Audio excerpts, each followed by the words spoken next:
Hello everyone, ಹೇಗಿದ್ದೀರಾ ಎಲ್ಲರೂ? ಈ ದಿನ ಈ ವಿಡಿಯೋದಲ್ಲಿ ನಾವು ಒಂದು ಲೇಡೀಸ್ ಹ್ಯಾಂಡ್ ಬ್ಯಾಗ್ ಸ್ಟಿಚಿಂಗ್ ಮಾಡೋದು ಹೇಗೆ ಅಂತ ನೋಡ್ಕೊಂಬರೋಣ.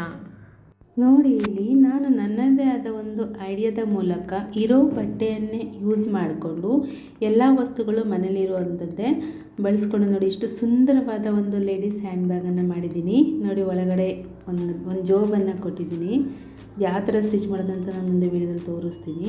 ಒಳಗಡೆ ಇದೆ, ನೀವು ಬೇಕಾದ್ರೆ ಈ ಕಡೆನೂ ಕೊಟ್ಕೋಬೋದು. ಓಕೆ, ಮತ್ತು ಮೇಯ್ನಾಗಿ ನಾನು ವೈಟ್ ಜಿಪ್ಪನ್ನು ಕೊಟ್ಟಿದ್ದೀನಿ. ಇಲ್ಲಿ ಸೈಡಲ್ಲಿ ಒಂದು ಜಿಪ್ ಕೊಟ್ಟಿದ್ದೀನಿ. ನಾನಿಲ್ಲಿ ಬೇರೆ ಬೇರೆ ಕಲರ್ ಕೊಟ್ಟಿದ್ದೀನಿ ಹೈಡ್ ಮಾಡೋ ಥರ. ಇದು ಮಾತ್ರ 2 ವೈಟ್ ಕೊಟ್ಟಿದ್ದೀನಿ. ಓಕೆ, ನೋಡಿ ಒಳಗಡೆ ಒಂದು ಇಲ್ಲೊಂದು ಜೋಬ್ ಇದೆ. ರೌಂಡು ಥರ ಹೊಲಿದ್ದೀನಿ, ತುಂಬ ಚೆನ್ನಾಗಿದೆ. ಇದು ಸ್ಟ್ರಿಪ್ ಕೊಟ್ಟಿದ್ದೀನಿ ಈ ಥರ. ಅದು ನಾವು ಉದ್ದ ಬೇಕಾದ್ರೆ ಮಾಡ್ಕೋಬೋದು, ಅಥವಾ ನಮ್ಗೆ ಗಿಡ್ಡ ಬೇಕಂದರೆ ಸ್ವಲ್ಪ ಲೆಂತ್ ಹೆಚ್ಚು ಕಮ್ಮಿ ಮಾಡ್ಕೋಬೋದು.